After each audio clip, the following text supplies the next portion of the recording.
Good morning बच्चों।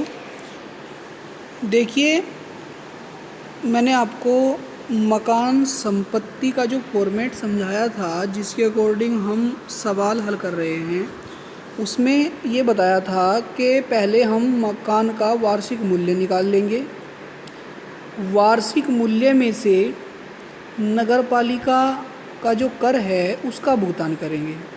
नगरपालिका के कर का भुगतान करने के बाद हमारे पास शुद्ध वार्षिक मूल्य यानी नेट एनुअल वैल्यू आ जाएगी। नेट एनुअल वैल्यू में से 30% जो गवर्नमेंट डिडक्शन देती है उसे घटा देंगे। उसके बाद यदि आपने अपना मकान बनाने के लिए कोई ऋण लिया था तो उसके ब्याज की छूट मिलेगी। उसके बाद हमारे पास taxable income from house property से आ जाएगी, यानी जो कर योग्य आय है हाउस प्रॉपर्टी चैप्टर की या हाउस प्रॉपर्टी से जो हमारी कर योग्य आय है वह हमारी निकल करके आ जाएगी। तो फॉर्मेट में आपने ग्रॉस एनुअल वैल्यू को निकालना सीख लिया था। उसके बाद आपने नगरपालिका टैक्स घटाना सीख लिया। 30% डिडक्शन कौन सी वैल्यू पर निकालेंगे ये आप जान गए। उसके बाद में बचा है इंटरेस्ट ऑन लोन, जो आपने ऋण का ब्याज देना है या ऋण पर ब्याज देना है, उसके बारे में हम आज पढ़ेंगे, क्योंकि आपने ब्याज वाला पॉइंट अभी नहीं समझा है। देखिए, इस पूरे चैप्टर में दो ही चीज़ें पढ़ने की हैं, मकान का वार्षिक मूल्य निकाल लेना और ऋण के ब्याज की गणना करना। यदि ये दोनों बातें हमारी समझ में आ जाती हैं तो हम किसी भी सवाल को बड़ी आसानी के साथ हल कर सकते हैं। तो आपने मकान का वार्षिक मूल्य निकालना तो सीख लिया था। अब हम मकान के लिए लिए गए ऋण के ब्याज में जो छूट मिलती है या ब्याज की जो छूट मिलती है उसकी गणना कैसे करेंगे वो मैं आपको बताऊंगा। देखिए, जो आपने मकान बनाने के लिए ऋण लिया होगा उसकी सरकार आपको छूट देगी। ऋण की नहीं, ऋण के ब्याज की छूट देगी, क्योंकि जो ऋण है, ऋण तो आपने, अगर आपके पास 10 लाख रुपए का ऋण है तो कहीं ना कहीं आपके पास मकान भी है। आयकर अधिकारी आपका मकान तो उठा के लेके जा नहीं रहा, तो सरकार आपको ऋण की छूट नहीं देती, ऋण के ब्याज की छूट देती है, क्योंकि ब्याज का जो भुगतान आप करोगे वो तो जो है आप इनकम में से ही करोगे। तो कहने का मतलब ये हुआ कि ब्याज की भी सरकार आपको छूट प्रदान करेगी, लेकिन इसमें महत्वपूर्ण बात ये है कि ब्याज की जो छूट है वो किस प्रकार प्रदान की जाती है वो हमें समझना है। देखिए, आप ये मान लीजिए आपका अपना मकान है और जो हमारा अपना मकान है वो मकान 2015 जुलाई में बना है। देखिए, जो वर्ष 2015 में जुलाई है, क्योंकि अप्रैल से शुरू हुआ होगा, अप्रैल, मई, जून, जुलाई, उसके बाद वो ख़त्म होगा 31 मार्च 2016। यानी आप ये मानिए कि हमारा मकान 15-16 जो ईयर है या वर्ष है उसमें बना था। ऋण आपने अपने मकान के लिए 2013 यानी मकान बनने से पहले जब आपने निर्माण कार्य प्रारंभ किया होगा तब लिया था, वो था 1 अप्रैल 2013। तो जो वर्ष 1 अप्रैल 2013 है वह ख़त्म होगा 31 मार्च 2014 में, यानी जो आपका वर्ष हुआ वो 2013-14 हुआ। ऋण की राशि 1 लाख रुपए है, ब्याज की जो दर है वो 10% है। 1 लाख का 10% जो ब्याज हुआ वो 10,000 हुआ।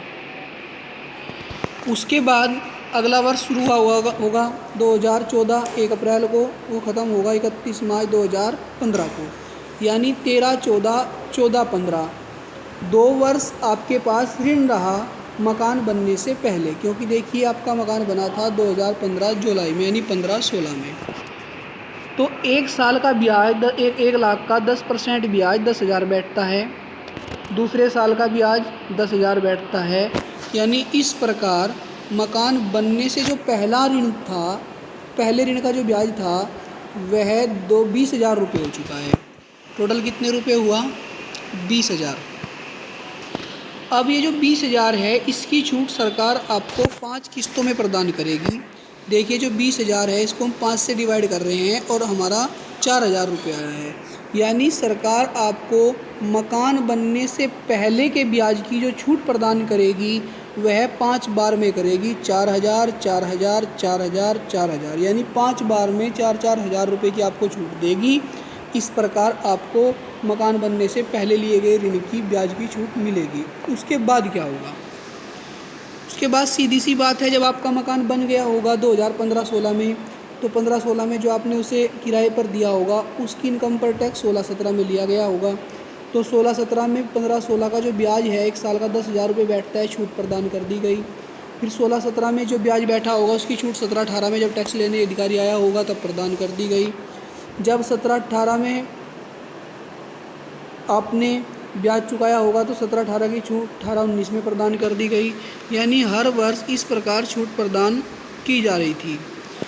तो बात यह है कि आप जो टैक्स लगाएंगे, आप पढ़ रहे हैं 2020-21 में, आपका जो चालू सत्र है वो 20-21 है, गत वर्ष आपका 19-20 है, यानी आप पिछले वर्ष यानी 19-20 की आय पर कर लगा रहे हैं। तो जिस प्रकार जो इस वर्ष से पहले बच्चे पढ़े हैं वो 16-17 में 15-16 की, 17-18 में 16-17 की, 18-19 में 17-18 की और 19-20 में 18-19 के ब्याज की छूट देते आए हैं। उसी प्रकार ये ऋण आपका जो है वो जो का तो है यदि, तो उसके ब्याज की छूट 2019-20 के आप 20-21 में प्रदान करेंगे 10,000 रुपये। यानी आपने तो केवल गत वर्ष के ब्याज की छूट प्रदान करनी है, और जो मकान बनने से पहले ऋण लिया गया था उस ब्याज की छूट कितनी किस्तों में मिलनी है? 5 में। तो 4,000 रुपये ये और 10,000 रुपये ये, इस प्रकार जो आपको कुल छूट मिलेगी वो 14,000 रुपये मिलेगी। ब्याज वाला पॉइंट आपकी समझ में वैसे तो आ गया होगा, लेकिन फिर भी इसके लिए अब हम 2 क्वेश्चन सोल्व करेंगे, उनके माध्यम से आपको ये बात और अच्छे से समझ में आ जाएगी।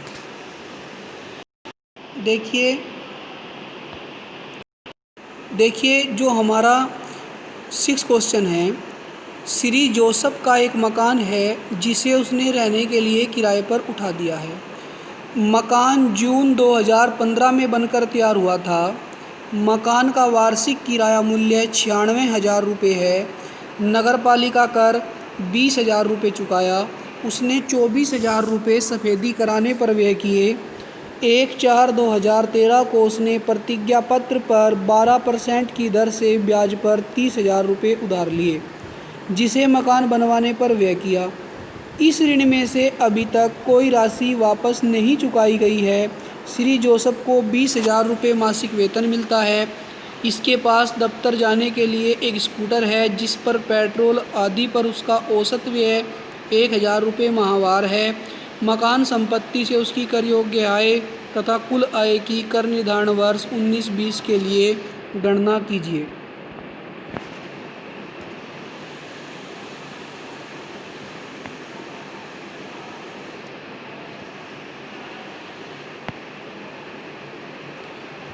देखिए बच्चों, 6 क्वेश्चन का सॉल्यूशन आप देख लीजिए। ग्रॉस एनुअल वैल्यू, जो मकान का सकल वार्षिक मूल्य है वह 96,000 रुपये सवाल में दिया गया है। यानी हमें जो हमारे ग्रॉस एनुअल वैल्यू निर्धारित करने के नियम होते हैं उनके माध्यम से ग्रॉस एनुअल वैल्यू को नहीं निकालना पड़ा, यह सवाल में अपने आप ही दी गई है। उसके बाद नगरपालिका टैक्स उसने 20,000 रुपये चुकाया, ये बात भी सवाल में दी गई है। 96,000 में से 20,000 जाएंगे तो नेट एनुअल वैल्यू जो शुद्ध वार्षिक मूल्य है वो 76,000 रुपये बचा। अब जैसे कि आप जानते हैं कि सरकार सबको शुद्ध वार्षिक मूल्य यानी 76,000 रुपये का 30% डिडक्शन प्रदान करेगी। 30% हुआ 22,800 रुपये। तो यह हमने 76,000 का निकाला है, ये बहुत ईजी काम है। उसके बाद जो सबसे महत्वपूर्ण बात आती है, क्वेश्चन में आपको बताया गया था कि जो हमने ऋण लिया है उसका ब्याज चुकाना है। देखिए ऋण के बारे में क्या बताया गया था। 1/4/2013 यानी 1 अप्रैल 2013 वर्ष के प्रारंभ में बिल्कुल ऋण लिया गया है, और जो वर्ष अप्रैल 2013 में प्रारंभ हुआ वह ख़त्म होगा 31 मार्च 2014 में। उसके बाद नेक्स्ट ईयर होगा हमारा 14-15। जून 2015 में मकान बन के तैयार हुआ है। जून 2015 यानी 1 अप्रैल को 2015 शुरू हुआ होगा, ख़त्म 31 मार्च 2016 को होगा। यानी हमारा जो वर्ष है वो 15-16 है जिसमें मकान बना है। ये बात हम ज़रूर देख लेंगे। जैसे इसमें 2 जून 2015 का है, तो ये 14-15 है या 15-16 है, क्योंकि अगर ये कहता जनवरी, तो जनवरी 2015, तो जो जनवरी 2015 है, तो जनवरी, फरवरी, मार्च 2015 के 3 महीने आएंगे, तो वो वर्ष शुरू हुआ होगा 1 अप्रैल 2014 में। लेकिन ये जून 2015 है, तो ये समाप्त होगा 31 मार्च 2016 में, यानी ये वर्ष 15-16 है या 14-15 है, ये बात आप ध्यान से देख लेंगे। जिस वर्ष मकान बना होगा उस वर्ष को छोड़ देंगे। देखिए हमने कट किया है इसे, उस वर्ष को छोड़ देंगे। उससे पहला ब्याज ज्ञात करेंगे। 30,000 रुपये का ऋण था, 12% ब्याज था, 1 साल का 3600 रुपये हुआ। 2 साल का ब्याज बैठता है मकान बनने से पहला 13-14 और 14-15 का। 13-14 और 14-15 का जो ब्याज है वह 7200 रुपये हुआ। 7200 रुपये को हम 5 से भाग करेंगे। 5 से डिवाइड करने के बाद यह 1440 रुपये आएगा। 1440 और गत वर्ष का आपको ब्याज की छूट देनी है, यानी गत वर्ष की इनकम पर आप टैक्स लगा रहे हैं। तो गत वर्ष जो 19-20 है उसकी आय पर हम कर लगा रहे हैं, तो 1 साल का ब्याज बैठेगा 19-20 का 3600 रुपये। क्योंकि सवाल में बताया भी गया है कि अभी तक ऋण की राशि वापस नहीं की गई। जब ऋण की राशि वापस नहीं की गई, इसका मतलब क्या हुआ? इसका मतलब ये हुआ कि हमें अभी भी ब्याज चुकाना है। तो 3600 और 1440 कुल मिलाकर ब्याज हुआ 5040। 5040 रुपये हम ब्याज की छूट देंगे। 48,160 रुपये जो आया, यह हमारी टैक्सेबल इनकम है। टैक्सेबल इनकम यानी जिस पर हमें कर देना है। नेक्स्ट क्वेश्चन आप देख लीजिए।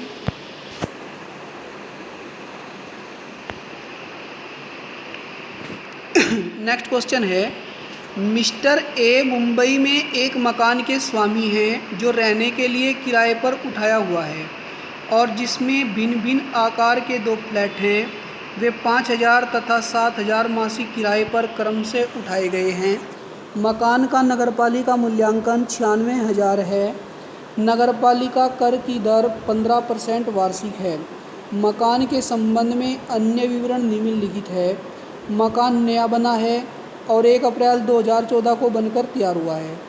1/4/2011 को मकान बनाने के लिए 1 लाख रुपए के लिए गए ऋण पर इस वर्ष का 10% प्रति वर्ष की दर से 10,000 रुपये ब्याज हुआ। पिछले 3 वर्षों में भी ब्याज दिया गया, लेकिन कटौती की मांग नहीं की गई है। दूसरा फ्लैट गत वर्ष में 3 माह खाली पड़ा रहा। उसने 700 का संग्रह व्यय मांगा, परंतु वर्ष में वास्तविक व्यय 500 के हुए। कर निर्धारण वर्ष 19-20 के लिए उनकी मकान संपत्ति से आय की गणना कीजिए। देखिए हम इसे सोल्व करते हैं।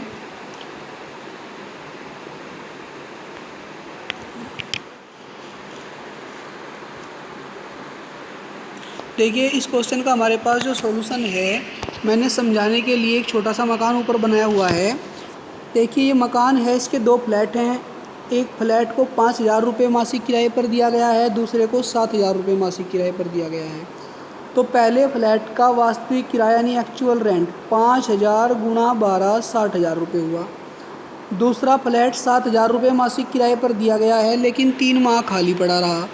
तो 3 माह खाली पड़ा रहने के बाद आप ये मान लीजिए कि 9 माह किराए पर रहा।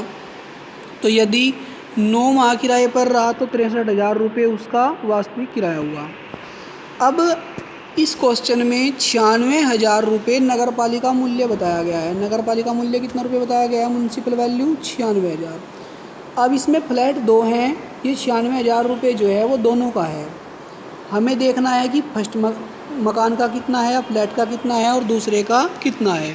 तो इसके लिए हम एक काम करेंगे, जो हमारी नगर पालिका मूल्य है उसको हम उनका जो वास्तविक किराए का औसत था, जितने रुपए में उन्हें किराए पर दिया गया है, उसके अनुपात में बांटेंगे। कारण क्योंकि यदि ऊपरला फ्लैट 5,000 रुपये किराए पर दिया गया है तो निश्चित रूप से उसमें 7,000 रुपये वाले मकान की अपेक्षा सुविधाएं कुछ कम होंगी। तो जिसका वास्तविक किराया कम है, सीधी सी बात है, कहीं ना कहीं उसका नगर पालिका मूल्य भी जो है वह कम ही होगा 7,000 वाले की अपेक्षा।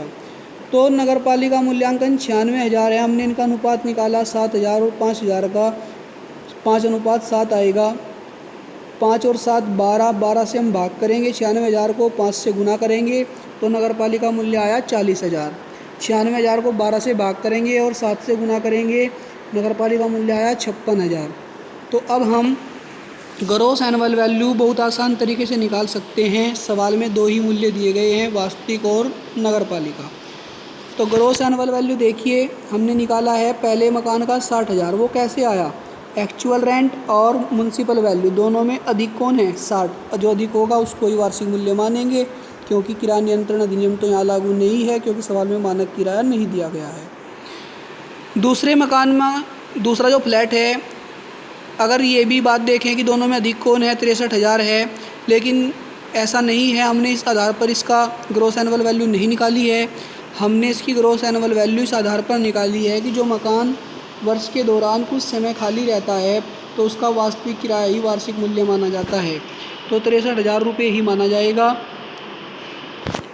तो नगर पालिका टैक्स बताया है 15%। तो नगर पालिका मूल्य का उसे निकालते हैं। म्युनिसिपल वैल्यू हमारी 40,000 है। 40,000 का 15% 6,000। दूसरे फ्लैट की 56,000 है। 56,000 का 15% 8,400 रुपये। तो इस प्रकार नगर पालिका टैक्स कटाने के बाद हमारे पास जो नेट एनुअल वैल्यू इन मकानों की आई है, वो एक की आई है 54,000 और दूसरे की आई है 54,600 रुपये।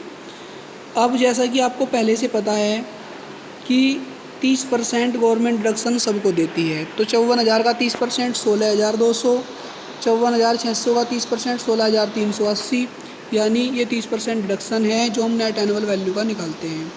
अब बात आती है सबसे इम्पोर्टेंट जो हमारा टॉपिक है, इंटरेस्ट ऑन लोन, यानी लिए गए ऋण का जो ब्याज है उसकी छूट हम कैसे प्रदान करेंगे, यही हम सबसे महत्वपूर्ण चीज़ यहाँ पढ़ रहे हैं। तो ऋण लिया है 1 लाख का लिया गया है 1/4/2011 में, 1/4/2011, तो यानी वर्ष के शुरू में, तो वो वर्ष हमारा 11/12 है, 12/13 में रहा है ऋण, 13/14 में रहा है, क्योंकि मकान बना है 1 अप्रैल 2014, यानी 14/15 के शुरू में। जो वर्ष 1 अप्रैल 2014 को शुरू होगा वो ख़त्म होगा 2015 मार्च में, यानी 14/15 में मकान बन गया था।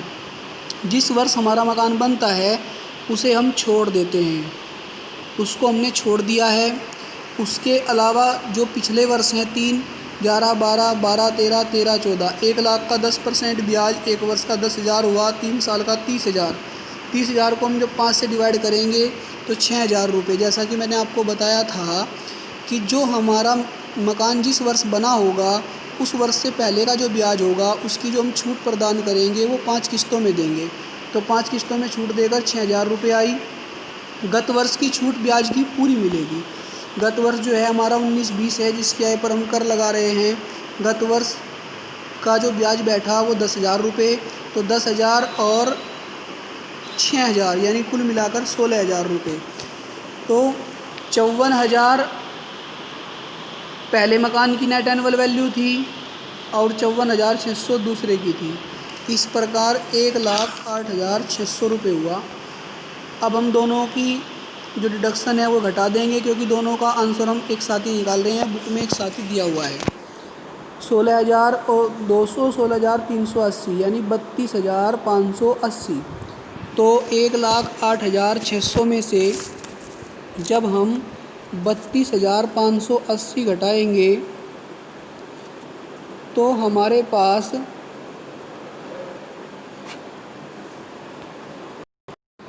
तो यह आएगा 76,020। फिर हम इसमें से इंटरेस्ट ऑन लोन यानी जो हमने 16,000 रुपये निकाला है उसे माइनस कर देंगे, तो यह आ जाएगा 60,020। ये जो 76,020 लिखा हुआ है यह 60,020 है।